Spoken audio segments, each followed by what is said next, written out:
शांत हो जाइए। लास्ट क्लास में हम लोग सेल चैप्टर पढ़ रहे थे ना, और सेल चैप्टर में हम लोग क्या समझने का प्रयास कर रहे थे कि हमारे जीवन की क्रियात्मक, संरचनात्मक और मूलभूत इकाई कौन है? सेल, कोशिका है। ये बातें हम लोगों ने समझा थी। बैठिए बैठिए, जल्दी बैठिए, हल्ला नहीं, है ना। और हम लोगों ने ये भी समझ लिया था कि सेल हमारे लिए क्यों जरूरी है, क्योंकि सारे के सारे क्रियाएं कहां से हो रही है? कोशिका से ही संपन्न हो रही है ना। हमारे मानव शरीर की जितनी सारी क्रियाएं हैं, जितनी सारी गतिविधियां हैं, वो कहां से संपन्न होती है? कोशिकाओं से संपन्न होती है, सेल से ही संपन्न होता है। हमने ये कहा था कि किसी भी जीवन का, मानव जीवन हो चाहे कोई लिविंग बींग्स हो, उसका सबसे बेसिक स्ट्रक्चर क्या होता है? सेल, यानी कोशिका। जब कोशिकाओं के समूह आपस में जुड़ते हैं तो ये क्या बनाएगा? टिश्यू। क्या बना लेगा ये? टिश्यू, यानी ऊतक। जब ऊतक आपस में जुड़ेंगे तो ये क्या बनाएगा? ऑर्गन बनाएगा, है ना। टिश्यू सिस्टम बनेगा, जिसे हम लोग क्या कहते हैं? ऑर्गन कहते हैं, अंग कहते हैं। जब कई सारे अंग यानी ऑर्गन आपस में जुड़ेंगे तो बनेगा ऑर्गन सिस्टम, अंग तंत्र। जैसे श्वसन तंत्र, पाचन तंत्र, उत्सर्जन तंत्र, है ना, रेस्पिरेटरी सिस्टम। उसके बाद कौन सा? Digestive system, excretory system. Organ system आपस में जुड़ेंगे कई सारे, तो ये क्या बनाएगा? बॉडी बनाएगा, एक शरीर बनाएगा। इसी को हम लोग लिविंग ऑर्गेनिज्म कहते हैं। तो ये सर्कल आप लिख लीजिए कि पहले कोशिका, कोशिका से क्या बनेगा? ऊतक, ऊतक से क्या बनेगा? अंग, अंग से अंगतंत्र, और अंगतंत्र के सम्मेलन से शरीर का निर्माण होगा। लिख लीजिए।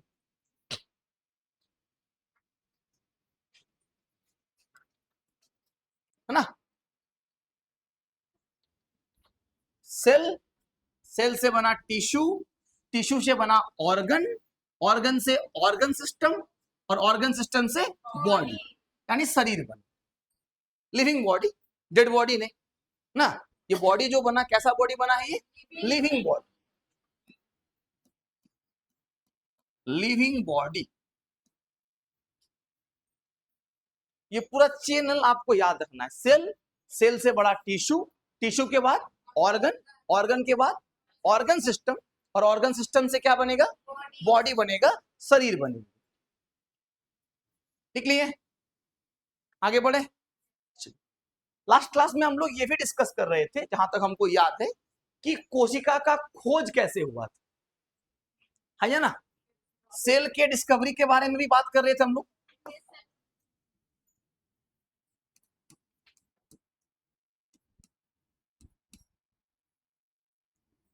हम लोगों ने कहा था कि सेल का डिस्कवरी तब हुआ जब इलेक्ट्रॉन माइक्रोस्कोप का खोज हो चुका था, सूक्ष्मदर्शी का खोज हो चुका था। उसके बाद किसका डिस्कवरी हुआ? सेल, है ना। पहली बार सेल को जिस भाई साहब ने देखा था, उस भाई साहब का नाम क्या था? Robert Hooke. क्या नाम था? Robert Hooke. रॉबर्ट हुक ने पहली बार किसको देखा? कोशिका को देखा। कब देखा था? 1665 एडी को, ईस्वी को इन्होंने क्या देखा था? सेल देखा था। किस चीज में? पेड़ के छाल में, कॉर्क में। किसमें कहेंगे हम लोग? कॉर्क में। कॉर्क यानी पेड़ का छाल। उन्होंने पेड़ के छाल में एक्चुअल में सेल नहीं देखा था, इस तरह से चेम्बर देखा था। इस तरह का क्या देखा था? चेम्बर। और इस चेम्बर को क्या नाम दिया था? सेल, यही ना। इस तरह के चेम्बर देखे थे, और चेम्बर का नाम क्या था? सेल। हाँ, मधुमक्खी के छत्ते के जैसा एक चेम्बर देखा था, और चेम्बर का नाम क्या दिया था? सेल। तो एक सवाल आता है कि जो सेल बना है, सेल्ला से ही बना है। सेल्ला किस भाषा का शब्द है? लैटिन भाषा का शब्द है। किस भाषा का? लैटिन भाषा। तो रॉबर्ट हुक को 1665 में कॉर्क कोशिकाओं में, ये किसकी कोशिका है? कॉर्क। क्या देखिएगा, ये किसकी कोशिका है? कॉर्क कोशिका है ना। तो रॉबर्ट हुक ने 1665 में कॉर्क की कोशिकाओं में कुछ चेम्बर देखे, इन चेम्बर को नाम क्या दिया, सेल। और सेल्ला किसका लैंग्वेज है, लैटिन लैंग्वेज, लैटिन भाषा का शब्द है। और बाद में यही सेला, ये सेला वर्ड है, ये बदल के क्या बन गया, सेल बन गया। सेला वर्ड से किसका जन्म हुआ, सेल शब्द की उत्पत्ति, सेल यानी कोशिका। यहाँ पे बात हम लोग कर लिए थे ना। फिर हम लोगों ने कहा था कि कोशिका का जहां पे हम अध्ययन करेंगे, कोशिका का स्टडी करेंगे, उस ब्रांच को कहते हैं साइटोलॉजी, है ना। Study of cell, the branch in which study of cell. Biology की वो शाखा जिसमें हम लोग कोशिका का अध्ययन करते हैं, उस ब्रांच को हम क्या कहते हैं, साइटोलॉजी कहते हैं। यही बात किए थे हम लोग। एक बात यहाँ पे ये भी क्लियर था कि ये कोई लिविंग सेल नहीं था, ये कैसा सेल था, डेड सेल। ये जो कॉर्क सेल है ये लिविंग हो नहीं सकता है, ये क्या होगा, डेड होगा, डेड सेल होगा, मृत कोशिका होगा। आपका क्लास टाइमिंग हमने 3 घंटा इसलिए कर दिया क्योंकि हो सकता है बाद में आप लोग के साथ दुर्घटना हो। बी प्रिपेयर्ड फॉर दुर्घटना। हाँ, दुर्घटना, दुर्घटना मतलब फॉर्म आने में लेट हो रहा है ना, और फॉर्म आए उसके नीचे लिखा हुआ रहे कि फॉर्म आपका फिलअप कंप्लीट होगा और 15 दिन के बाद आपका एग्जाम है। तब ऐसा मत कहिएगा कि सर कोर्स तो कंप्लीट हुआ ही नहीं, है ना। तो पढ़ते अभी से जोर लगाना है। ऐसे भी दरोगा का इतिहास झारखंड में ऐसा ही रहा, दरोगा वैकेंसी एकदम छटपटाई ले आता है, आएगा और तुरंत क्या हो जाएगा, पार हो जाता है, हमेशा ही हुआ है ना। चलिए, तो हमने क्या कहा, ये कैसा सेल था, डेड सेल। कैसा सेल, डेड सेल। आगे समझिए, अब ये साइटोलॉजी की बात कर रही है, किसकी बात कर रहे हैं हम लोग, क्योंकि सेल का खोज किसने किया था, इसीलिए साइटोलॉजी का फादर कौन, रॉबर्ट। साइटोलॉजी का फादर हो गया रॉबर्ट हुक। आरएच लिख देते हैं हम लोग याद रखने के लिए। पर ये जो शब्द है साइटोलॉजी, द टर्म साइटोलॉजी, ये किसने दिया, हर्ट विंग। याद रखिएगा, साइटोलॉजी शब्द किसने दिया था, हर्ट विंग ने दिया। लिख लेना है, द टर्म साइटोलॉजी। हिंदी में क्या चीज लिखा है, हिंदी में हर्ट विंग, साइटोलॉजी शब्द, शब्द लिखना है, शब्द। हाँ, नहीं नहीं नहीं नहीं, नहीं। साइटोलॉजी शब्द, शब्द को देने वाले कौन थे, हर्ट विंग। कौन थे, हर्ट विंग, ये नाम है हिंदी में भी और इंग्लिश में भी। The term cytology was coined by Hertwig. अब कोई नाम कोई व्यक्ति दे रहा है, उसमें आप कुछ चेंजेस नहीं ला सकते, है कि नहीं। आगे समझे, जैसे रॉबर्ट हुक ने क्या किया होगा, कोशिका को देखा होगा इलेक्ट्रॉन माइक्रोस्कोप से, है ना, और तुरंत फोटो क्लिक करके व्हाट्सएप में सेंड कर दिया गया होगा। अच्छा, व्हाट्सएप नहीं था, अच्छा यूट्यूब में डाला होगा, यूट्यूब पे नहीं था, ट्विटर वगैरह कुछ था क्या, यानी उसको रिटेन करना पड़ा हो, लिखना पड़ा हो। तो पहली बार रॉबर्ट हुक ने सेल के बारे में जिस किताब में बताया था, उस किताब का नाम है माइकोग्राफिया। क्या नाम है, तो रॉबर्ट हुक का द्वारा जो लिखा हुआ किताब है जिसमें इन्होंने सेल के बारे में बताया, जो मैगजीन है, उस मैगजीन का नाम क्या है, माइकोग्राफिया। माइकोग्राफिया याद रहेगा। तो रील्स नहीं बनाया था इन्होंने, नहीं, इन्होंने क्या किया, किताब में रिटेन किया। ऐसा नहीं कि बोला देखो जादू, हमने क्या खोज लिया, कोशिका की खोज कर ली, ऐसा नहीं बना पाया, बेचारे के पास ऑप्शन नहीं था, तो ये भी ऐसे ही बनाता। आगे बढ़े, अब सेल, कल भी हम बात कर रहे थे कि कोशिका हमारे लिए जरूरी क्यों है, तो हमने कहा कि कोशिका के अंदर ही इंफॉर्मेशन रहता है, कोशिका के अंदर जेनेटिक इंफॉर्मेशन रहता है। अनुवांशिक सूचनाएं होती, और वो अनुवांशिक सूचना ही तो बताता है कहाँ पे दाढ़ी आएगा, कहाँ पे नहीं आएगा। ये पूरा सूचना कौन देता है? Genetic material. और जेनेटिक मटेरियल अनुवांशिक कण कहाँ रहता है? कोशिका के भीतर रहता है ना। इसीलिए क्या कहेंगे हम लोग कि इसी के अंडर में हम लोग जेनेटिक अबाउट सेल भी पढ़ना होगा। जेनेटिक मतलब अनुवांशिकी, कोशिका का अनुवांशिकी, जेनेटिक अबाउट सेल, कोशिका का अनुवांशिकी क्या कहलाएगा? कोशिका का अनुवांशिकी कहलाएगा साइटोजेनेसिस।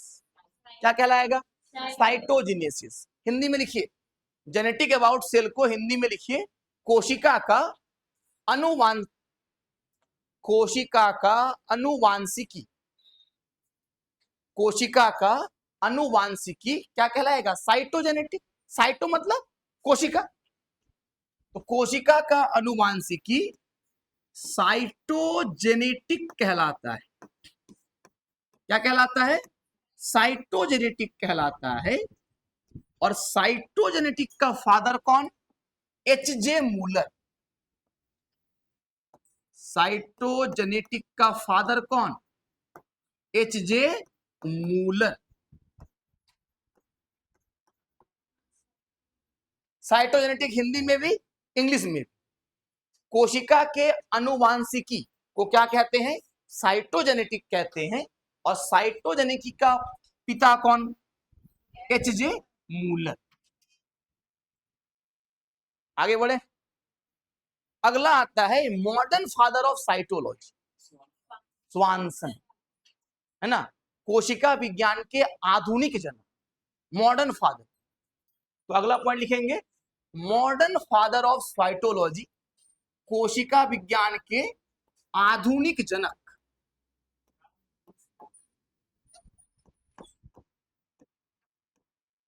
कोशिका विज्ञान के क्या लिखने बोले? आधुनिक जनक।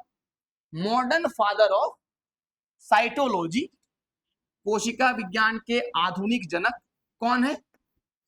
स्वानसन। याद रखना है, क्या नाम है? स्वानसन।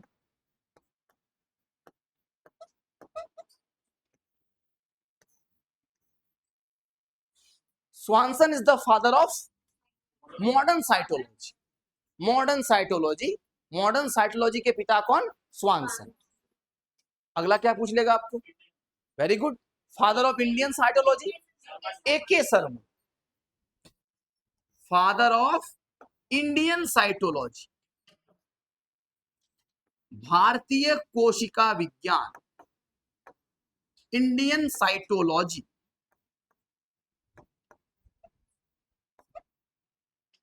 इंडियन साइटोलॉजी के फादर कौन? ए.के. शर्मा। श्री ए.के. शर्मा को, है ना, श्री ए.के. शर्मा को इंडियन साइटोलॉजी का फादर कहा जाता है। तो father of Indian cytology A K. Sharma. कौन शर्मा? ए.के. शर्मा। और father of modern cytology Swanson. And father of cytology Robert Hooke. Father of cytology Robert Hooke. Modern कहेगा तो स्वानसन, और इंडियन साइटोलॉजी कहेगा तो ए.के. शर्मा। कौन शर्मा? ए.के. शर्मा। यहां तक क्लियर है? आगे लिखिए। अब हम लोग को बाद में क्या पता चला? Living cell. 1674 में क्या मिला? Living cell. तो लिखिए इन 1674, 1674 ईस्वी में, 1674 ईस्वी में, इन 1674 किसने खोजा था? A B. Leeuwenhoek discovered living cell. 1674 ईस्वी में ए.बी. ल्यूवेनहॉक ने किसका खोज किया? जीवित कोशिका का खोज किया। ए.बी. ल्यूवेनहॉक, जो ल्यूवेनहॉक भाई साहब है, इन्होंने किसका खोज किया? लिविंग सेल, जीवित कोशिका का खोज किया। हम लोग पहले भी इसका नाम से अवगत हुए थे, नहीं? इनको हम लोग फादर ऑफ माइक्रोबायोलॉजी कहते हैं। सूक्ष्म जीव विज्ञान का जनक कहते हैं। हमने कहा था कि ये बैक्टीरिया का खोज किया था, क्या था ना, इन्होंने प्रोटोजोआ का खोज किया था,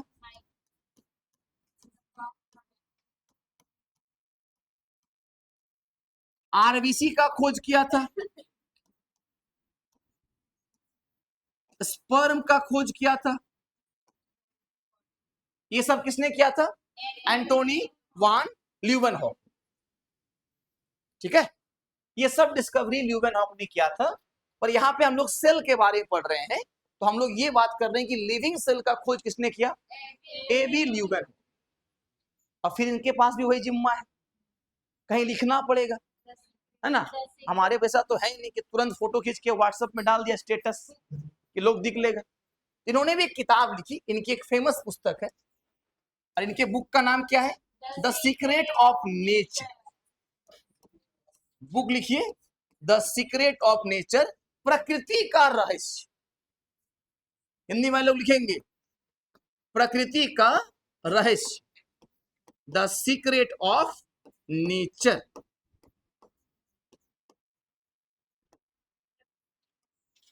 इसका रहस्य, प्रकृति का रहस्य, द सीक्रेट ऑफ नेचर। तो ये सेल के डिस्कवरी के बारे में बातचीत हो गया कि सेल का डिस्कवरी रॉबर्ट हुक ने किया, पर सेल का स्टडी जिसको हम लोग कहते हैं उसे साइटोलॉजी कहते हैं। और साइटोलॉजी शब्द हर्टविग ने दिया। साइटोलॉजी का father Robert Hooke, modern father Swanson, Indian father A K sir. और लिविंग सेल का खोज ल्यूवेनहॉक ने किया। नाम से ही पता चल रहा है लिविंग सेल, ल्यूवेनहॉक, है ना। चलिए, इन्होंने किस किताब में लिखा था? The secret of nature. अब जब इस कोशिका पे अब मिल चुका है, लिविंग मिल चुका है, डेड मिल चुका है, इस पे खोज कर रहे हैं, खोज करने लगे तो हम लोग को क्या क्या पॉइंट पता चले। तो जो पहला पॉइंट हम लोग को समझ में आया, जो हम लोग कल ही पढ़ लिए थे, कल आपको डिटेल में हम समझाए भी थे कि कोशिका का संरचनात्मक, क्रियात्मक और मूलभूत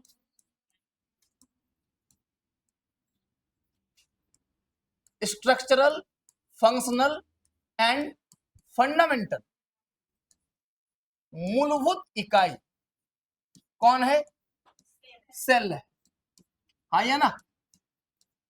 कोशिका का संरचनात्मक, क्रियात्मक और मूलभूत इकाई कौन होता है? सेल होता है। पहला स्टेटमेंट। दूसरा स्टेटमेंट क्या कहता है? दूसरा स्टेटमेंट कहता है कि ऑल द लिविंग ऑर्गेनिज्म, इसको कल ही दिखाए थे, functional, structural and fundamental unit of living, है ना। इस लाइन का मतलब क्या हुआ? Structural, functional and fundamental unit of living things. कल कैसे इसको समझाए भी थे हम लोगों ने कि किस तरह से कोशिका का हमारे जीवन पे प्रभाव है।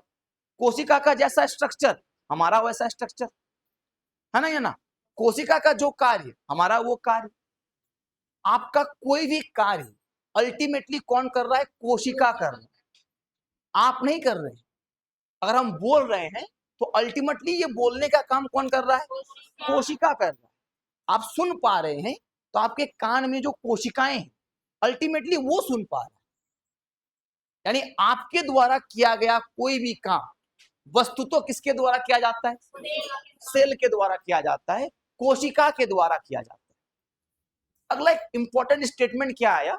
स्टेटमेंट कहता है कि all the living organism are made by cell और the product of the cell.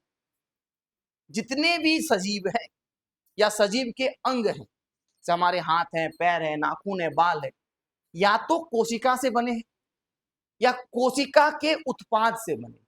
जैसे नाखून में सेल नहीं, बाल में कोशिका नहीं, इसमें क्या है? Product of the cell, cell का उपवाद।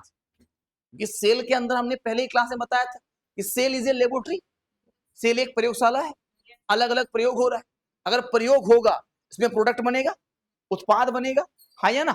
तो जब ये उत्पाद बनेगा उसी का हम लोग इस्तेमाल करेंगे। तो हम अभी क्या समझाएं आपको कि ये जो हमारा लिविंग ऑर्गेनिज्म, कोई भी ऑर्गेनिज्म है, कोई भी पार्ट है, या तो कोशिका से बना है या तो कोशिका के उत्पाद से बना। तो लिखिए सेकंड पॉइंट में लिखिए कि all the living organism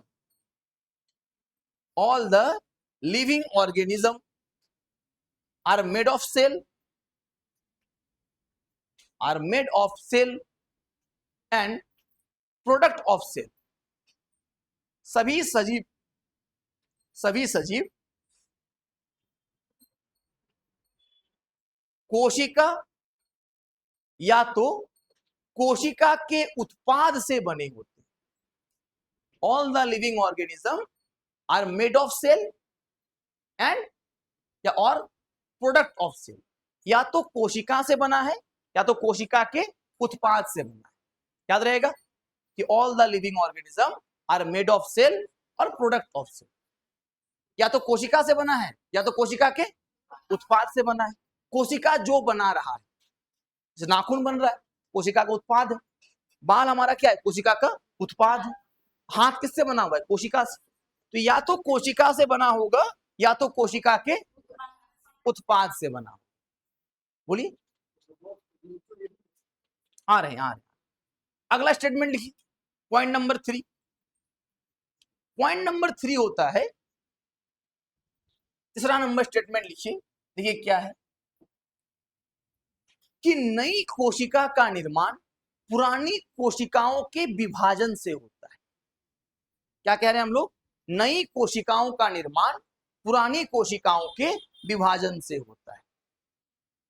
A new cell is made by division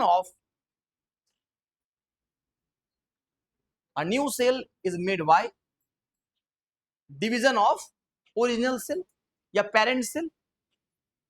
नई संतति कोशिकाओं का निर्माण, हिंदी में लिखिए, नई संतति कोशिकाओं का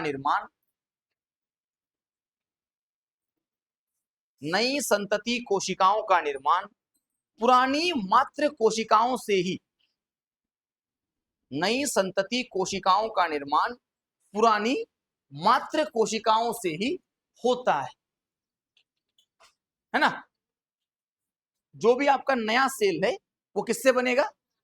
पुरानी संतति कोशिकाओं के विभाजन से ही होगा। 3 स्टेटमेंट हमने कहा। पहला कहा कि किसी भी लिविंग ऑर्गेनिज्म का स्ट्रक्चरल, फंक्शनल और फंडामेंटल यूनिट कौन है? सेल है। दूसरा स्टेटमेंट हमने क्या कहा कि कोई भी लिविंग थिंग्स या तो सेल से बना होगा या तो प्रोडक्ट ऑफ द सेल, कोशिका के उत्पाद से बना। तीसरा क्या कहा हमने कि जो भी नया सेल बनेगा, इसको हम लोग डॉटर सेल कहते हैं। ये डॉटर सेल किससे बनेगा? पेरेंट सेल से, पुरानी कोशिकाओं से, पुरानी मातृत्व कोशिकाओं से, पेरेंट सेल से डिवीजन होने के बाद इसका निर्माण होता है, डॉटर सेल का निर्माण है ना। मात्र कोशिकाओं से विभाजन होकर डॉटर सेल बनता है। विभाजन अलग अलग प्रकार का होगा, अमाइटोसिस, माइटोसिस, मियोसिस, मतलब समसूत्री विभाजन, अर्धसूत्री विभाजन, असूत्री विभाजन, अलग अलग प्रकार के हो सकते हैं। अब ये जो 3 लाइन है इसी को कहते हैं सेल थ्योरी। जो 3 स्टेटमेंट आपको लिखाएं, ये तीनों स्टेटमेंट कंबाइंड होके क्या कहलाता है? सेल थ्योरी, कोशिका सिद्धांत। लिख लीजिए, उपरोक्त बिंदु, following points are combinedly known as cell theory.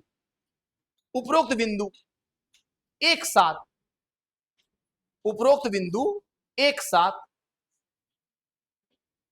उपरोक्त बिंदु एक साथ कोशिका सिद्धांत कहलाता है। क्या कहलाता है? उपरोक्त बिंदु एक साथ कोशिका सिद्धांत कहलाता है, सेल थ्योरी कहलाता है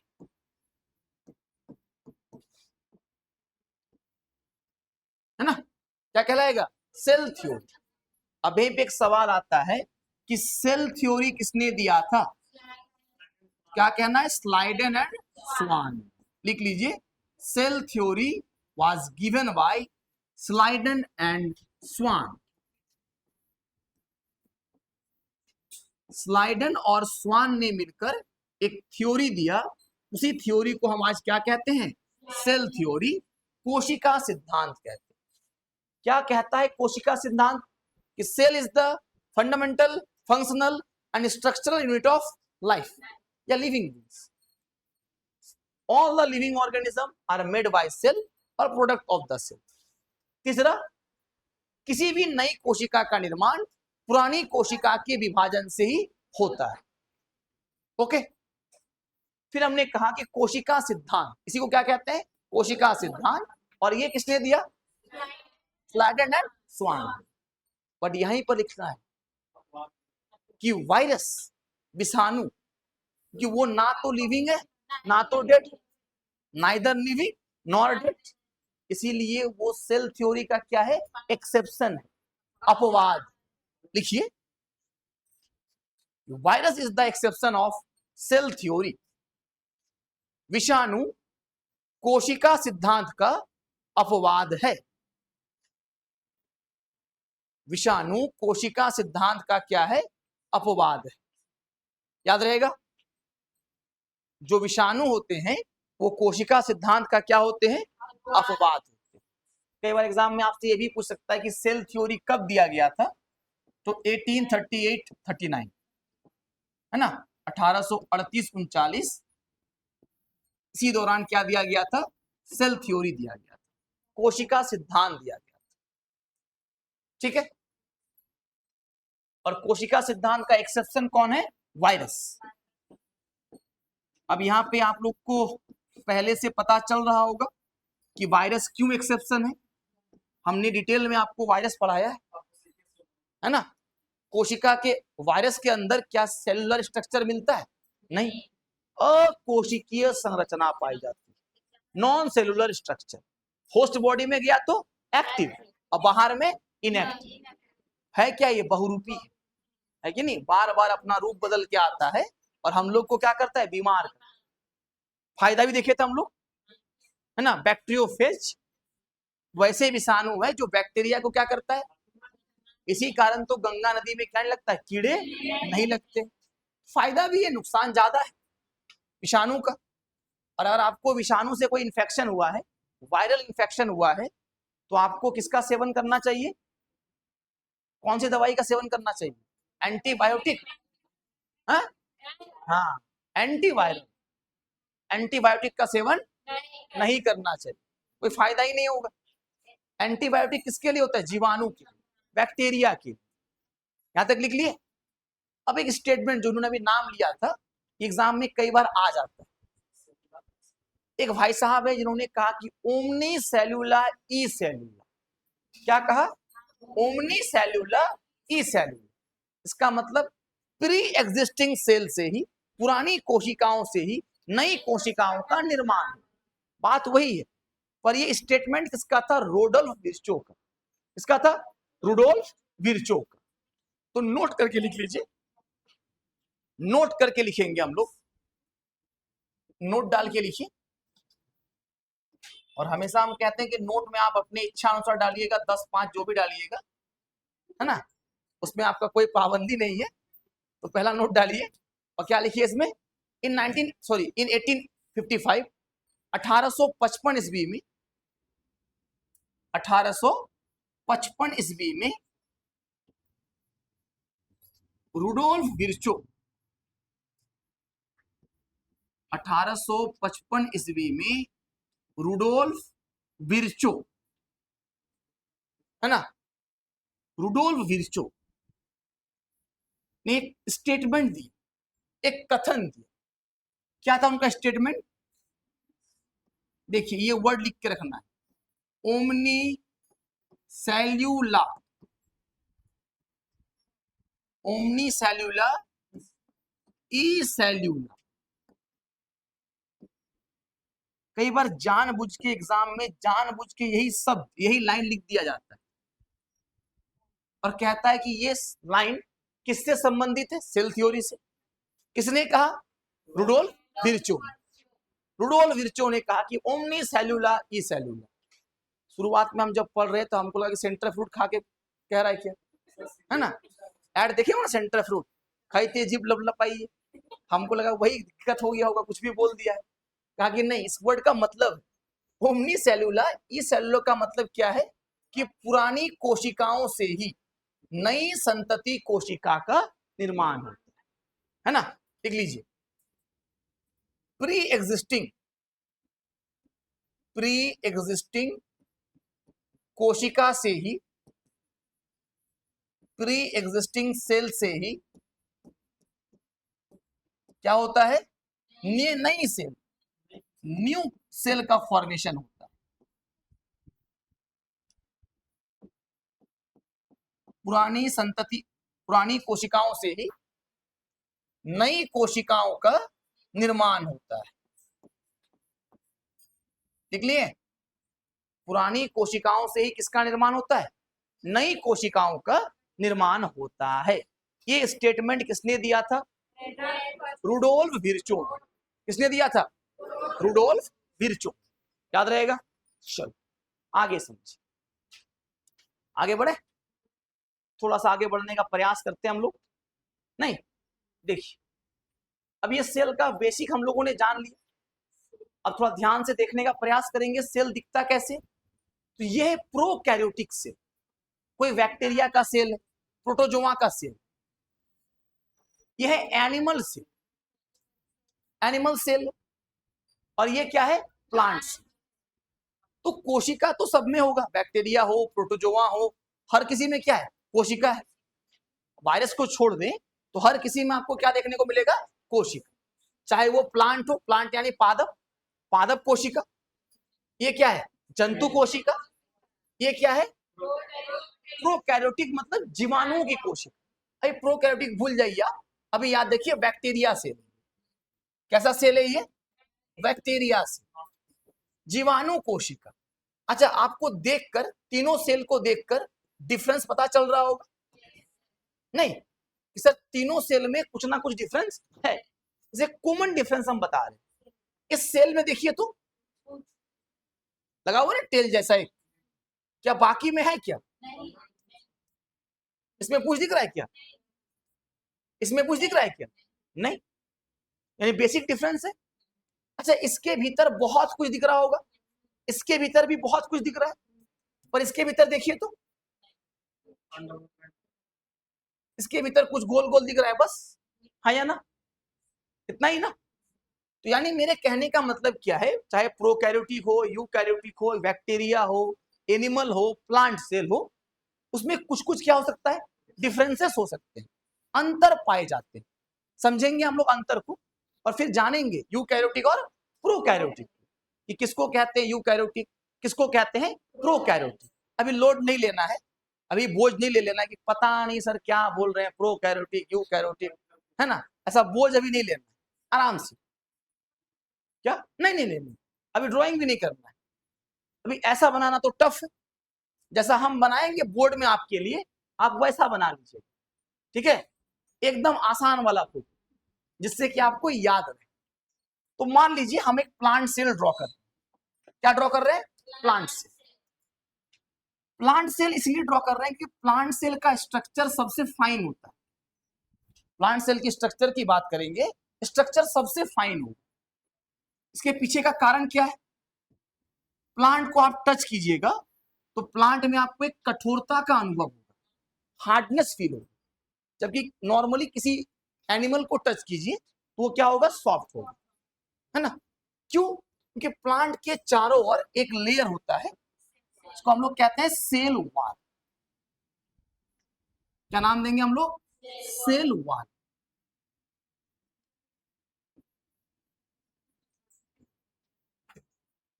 पहले हमको बनाने दे लीजिएगा, फिर बनाइएगा। हमें पता है कि आप लोग इससे अच्छा फोटो बना सकते हैं, है ना, तो आप लोग अच्छे से बनाइएगा, ठीक है। फोटो में हमको अपने आप में भरोसा नहीं रहता है कि अच्छा बना होगा।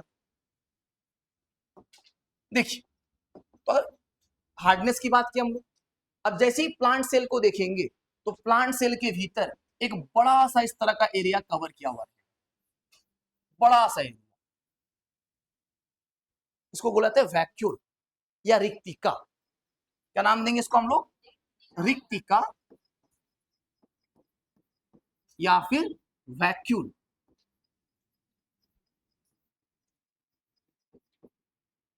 इसमें क्या भरा हुआ है? केवल पानी, H2, जल भरा हुआ। क्या भरा हुआ इसके भीतर? जल। इसीलिए 24 घंटा या 12 घंटा धूप है तो 12 घंटा बाहर खड़ा है और ठीक ठाक है। हम और आप खड़े रह जाएं, 2-4 दिन के अंदर नहीं मिलेंगे, सूख जाएंगे। बिल्कुल सही कहा कि सर सूख जाएंगे। सूख जाएंगे कहने का मतलब पूरा ही सूख जाएंगे, है ना, सीधा इस पार से किसी और पार चले जाएंगे। अगला क्या देखने को मिलेगा? अगला आपको देखने को मिलेगा इस जगह पर एक न्यूक्लियस, केंद्र, और केंद्रक के भीतर मिलेगा जेनेटिक मटेरियल। केंद्रक के भीतर क्या देखने को मिलेगा? जेनेटिक मटेरियल, यानी डीएनए। क्या मिलेगा? डीएनए। और इसके आसपास चारों ओर आपको इस तरह से फ्लूइड भरा हुआ है। इसको हम लोग कहते हैं साइटोप्लाज्म, कोशिका द्रव्य। कौन सा द्रव्य? कोशिका द्रव्य।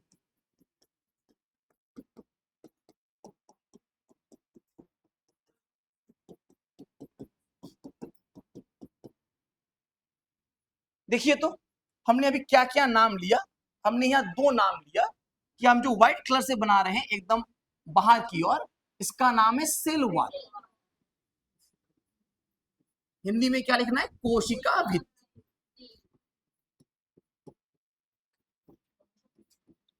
क्या नाम है इसका? कोशिका भित्ति, है ना।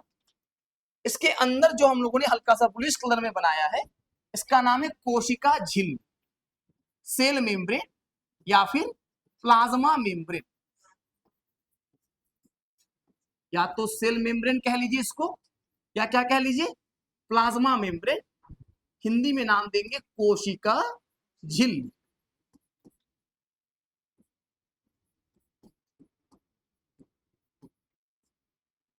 कौन सा झिल्ली? कोशिका झिल्ली। थर्ड पॉइंट पे हल्का सा ये जो कलर हम लोगों ने यूज इस्तेमाल किया है, ये वाला, इसे हम लोगों ने क्या कहा? कोशिका द्रव्य, साइटोप्लाज्म। साइटोप्लाज्म, कोशिका द्रव्य, है ना। अच्छा, इससे मिलता जुलता एक नाम यहाँ पे अभी हम लिख के रख रहे हैं, प्रोटोप्लाज्म। दोनों में थोड़ा सा अंतर होता है पर एकदम मिलता जुलता नाम, साइटोप्लाज्म या फिर प्रोटोप्लाज्म। हिंदी में लिखेंगे कोशिका द्रव्य,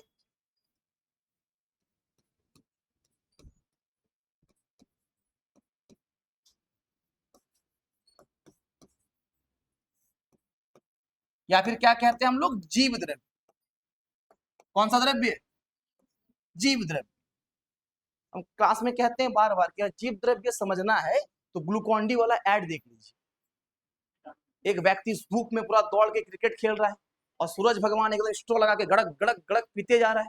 नहीं, वो क्या पी रहा है? जीव द्रव्य पी रहा है। आपके बॉडी में यही है। कोशिका के अंदर क्या है? साइटोप्लाज्म।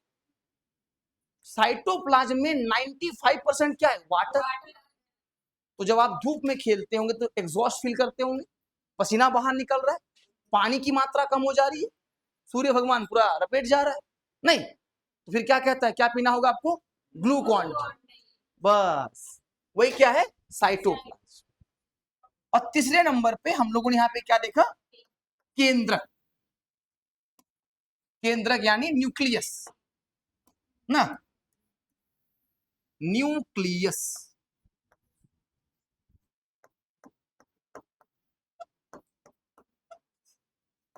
इसको कहते हैं केंद्रक, है ना। देखिए, यही तीनों कोशिका का पार्ट। कोशिका में 3 पार्ट है। पहला ये सेल वॉल और सेल मेम्ब्रेन, ये पार्ट वन, ये पार्ट वन मान के चलिए आप, पहला हिस्सा एक सेल का। इससे क्या बनता है, कोशिका का एक्सटर्नल एनवेलप बनता है, बाह्य आवरण बन रहा है। अगर प्लांट सेल है तो सेल वॉल है, एनिमल सेल होगा तो सेल वॉल नहीं होगा, केवल क्या होगा, सेल मेम्ब्रेन होगा, है ना। यानी ये जो पार्ट है इसको हम पार्ट वन कहते हैं, ये कोशिका का क्या है, एक्सटर्नल एनवेलप, बाह्य आवरण। कोशिका का क्या है, ये बाह्य आवरण है, एक्सटर्नल एनवेलप। ये साइटोप्लाज्म, मेम्ब्रेन थोड़ी, ना ना ना, साइटोप्लाज्म कम से मेम्ब्रेन होने, ये लिक्विड है, ये लिक्विड सबस्टांस है। अभी तो हमने कहा सूरज भगवान इसी को पी रहा था, नहीं स्ट्रॉ लगा के मस्ती से एकदम, हाँ कोल्ड कॉफी की तरह ना, ठीक। तो साइटोप्लाज्म मतलब पार्ट टू, ये बहुत इंपॉर्टेंट है हमारे लिए, क्योंकि जितने सारे सेल ऑर्गेनल्स होते हैं, कोशिकांग होते हैं, वो सब कहाँ मिलेगा, साइटोप्लाज्म। जैसे गोल्जी बॉडी, माइटोकॉन्ड्रिया, है ना, राइबोसोम, लाइसोसोम, वो सब कहाँ पाया जाता है, साइटोप्लाज्म। लिख लीजिएगा, एरो देखिए यहाँ पे कि ऑल द सेल ऑर्गेनल्स, सभी प्रकार के कोशिकांग कोशिका द्रव्य में ही पाए जाते हैं।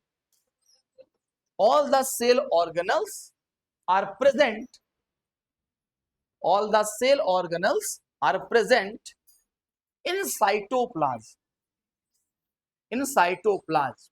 सभी प्रकार के क्या कहेंगे हम लोग,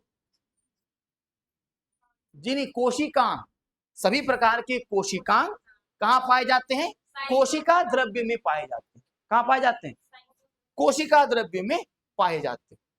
और तीसरे नंबर पे क्या पढ़े हम लोग, न्यूक्लियस, इसके बारे में पढ़ना है, न्यूक्लियस, केंद्रक, है ना। थर्ड पॉइंट में हम लोग क्या पढ़ ले रहे हैं, केंद्रक यानी न्यूक्लियस। और इसी के भीतर क्या है, जेनेटिक मटेरियल लाइक डीएनए, है ना। लिख लीजिए कि न्यूक्लियस में आनुवांशिक पदार्थ, जेनेटिक मटेरियल, आप उसमें क्रोमोसोम भी बोल सकते हैं, डीएनए भी बोल सकते हैं, जिन भी बोल सकते हैं, आनुवांशिक पदार्थ।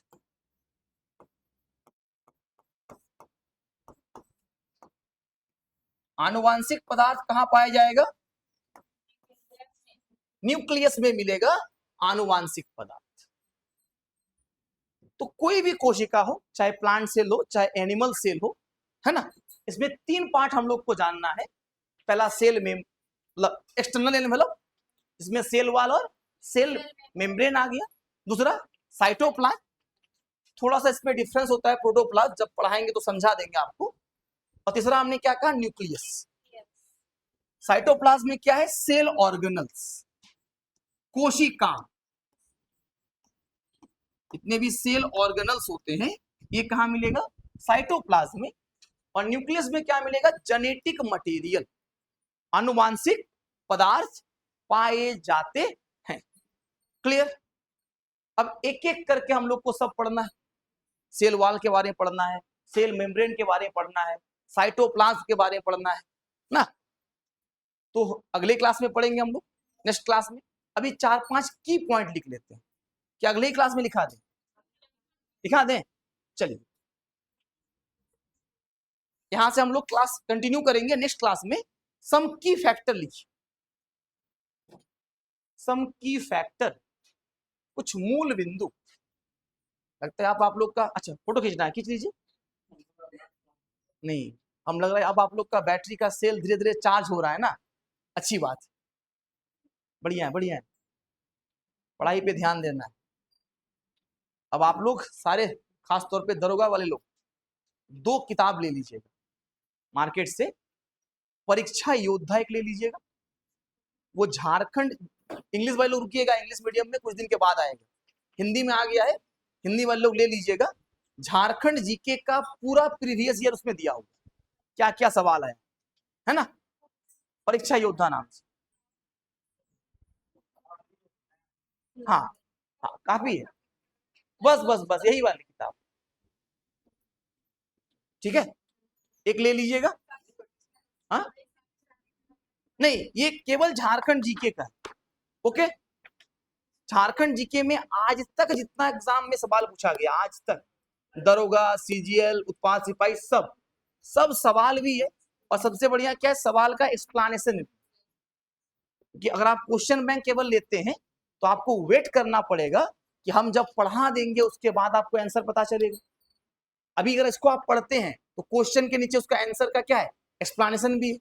तो ये किताब आप क्या कर सकते हैं, एक परचेज कीजिएगा।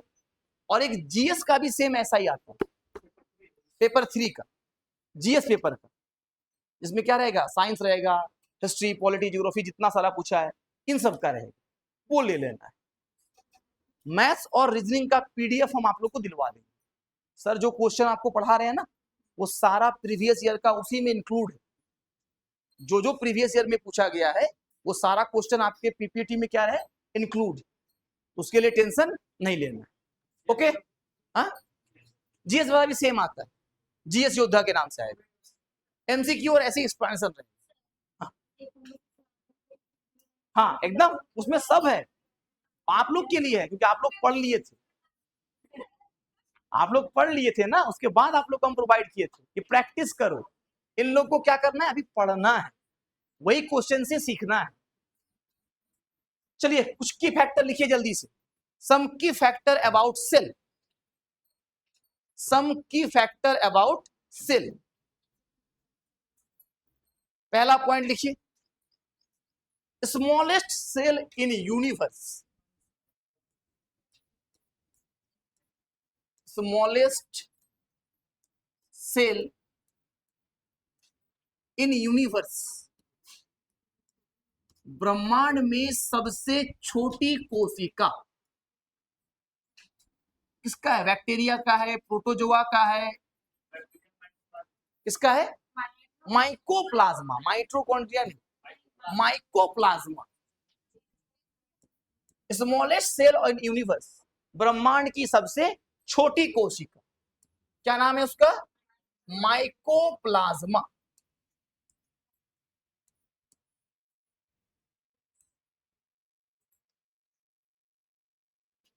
लिख लिए, ऐसे माइकोप्लाज्मा नाम है, सबसे छोटी कोशिका का नाम क्या है, माइकोप्लाज्मा। क्या इसका कुछ और भी नाम है, very good, PPLO. What is the full form of PPLO, pleuropneumonia like organism, PPLO. Mycoplasma का दूसरा नाम क्या है, पीपीएलओ। पीपीएलओ मतलब प्लूरो निमोनिया लाइक ऑर्गेनिज्म। या इसका नाम एक और है, एमएलओ, मॉलिक्यूलर लाइक ऑर्गेनिज्म। कैसा ऑर्गेनिज्म, मॉलिक्यूलर लाइक ऑर्गेनिज्म। तो या तो पीपीएलओ या तो एमएलओ, ये सब नाम किसका है, इसी का, किसका, माइकोप्लाज्मा। गायब हो गया था माइकोप्लाज्मा, तो कहां गायब हो गया भैया माइकोप्लाज्मा, वापस आओ। लिख लिए थे कि सबसे छोटी कोशिका का नाम माइकोप्लाज्मा, और pleuro pleuro pneumonia, pleuropneumonia like organism. Hindi में भी यही लिखना है, pleuro pneumonia like organism. Molecular, molecular like organism, like like, molecular जैसा, पसंद वाला लाइक नहीं कह रहे हम लोग, मॉलिक्यूलर जैसा, just like, yes, very good. हमने क्या कहा कि माइकोप्लाज्मा, और माइकोप्लाज्मा को हमने कहा कि इसको आप पीपीएलओ या फिर एमएलओ यानी मॉलिक्यूलर लाइक ऑर्गेनिज्म के नाम से भी जानते हैं, हाँ या ना, पीपीएलओ या फिर एमएल, प्लूरोनिमोनिया लाइक ऑर्गेनिज्म, या फिर क्या नाम देना है, मॉलिक्यूलर लाइक ऑर्गेनिज्म। कोई दिक्कत, आगे बढ़े। अब पूछेगा कि भैया ये इसकी जो आपने कहा सबसे छोटा है, इसका आकार कितना होता है?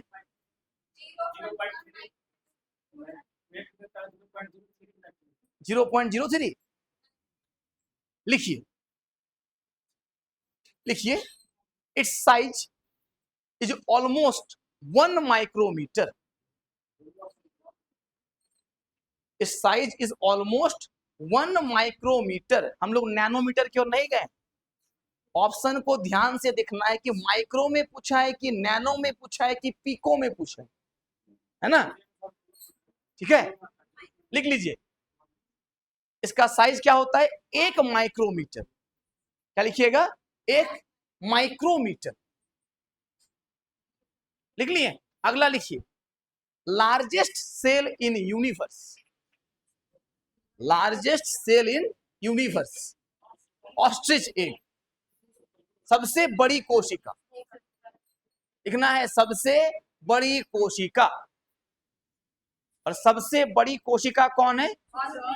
शुतुरमुर्ग का अंडा, ऑस्ट्रिच एग। देखे आप लोग ऑस्ट्रिच एग? हाँ, एक अंडा ले आए तो 3-4 आदमी आप लोग आमलेट खा सकते हैं, है ना? ऑस्ट्रिच एग, एक हाथ में आपको पकड़ना होगा, इतना बड़ा अंडा है, शुतुरमुर्ग का अंडा। तो शुतुरमुर्ग के अंडे के भीतर जो कोशिका है, वो पूरा अंडा एक सेल नहीं है, उसमें जो कोशिका है, येलो अंदर में जो पार्ट है, वही क्या है? सबसे बड़ी कोशिका है, largest cell in the universe. Yes, लिख लिए? क्या है वो? शुतुरमुर्ग का अंडा। और उसका आकार कितना होता है? 130 माइक्रोमीटर के आसपास। वेरी गुड, लिख लीजिए। शेप लिख लीजिए, लगभग 130 माइक्रोमीटर। 130 से 140, 50, 60, 70 तक हो सकता है। 130 माइक्रोमीटर, लिख लिए? अब ह्यूमन बॉडी में बात करें तो, मानव शरीर की बात करें, ह्यूमन में बात करें, 3 पॉइंट याद रखिए। मानव में सबसे बड़ी पूछेगा, मानव में सबसे बड़ी। हाँ, क्या होता है? नहीं, वो लॉन्गेस्ट। तीनों पॉइंट लिखा दे रहे हैं। मनुष्य में सबसे बड़ी, और आपसे लार्जेस्ट बोलेगा कि मनुष्य की सबसे बड़ी कोशिका, तो कहना है ओवम, अंडाणु। मनुष्य में सबसे बड़ी कोशिका कौन है? अंडाणु है, ओवम है, ये गैमेट सेल है, अंडाणु। इसमें होगा फीमेल में, महिलाओं में पाया जाएगा। ठीक इसी प्रकार से अगर आपसे सबसे छोटी कोशिका कहेंगे, स्मॉलेस्ट सेल कहेगा,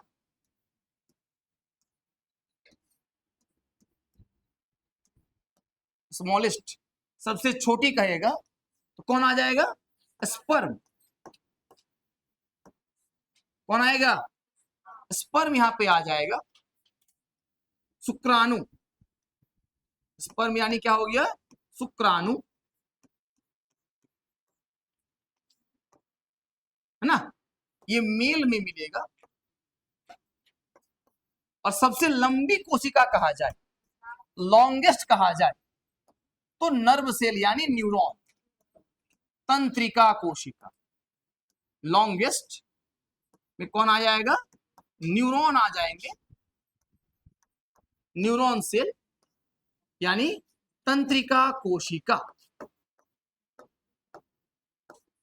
तंत्रिका कोशिका।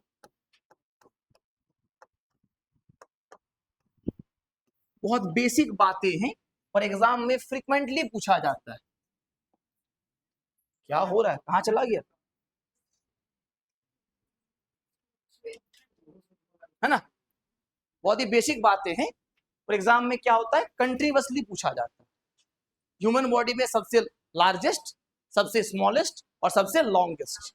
सबसे बड़ी कोशिका ओवम, सबसे छोटी कोशिका स्पर्म, और सबसे लंबी कोशिका, लॉन्गेस्ट यानी लंबी कोशिका,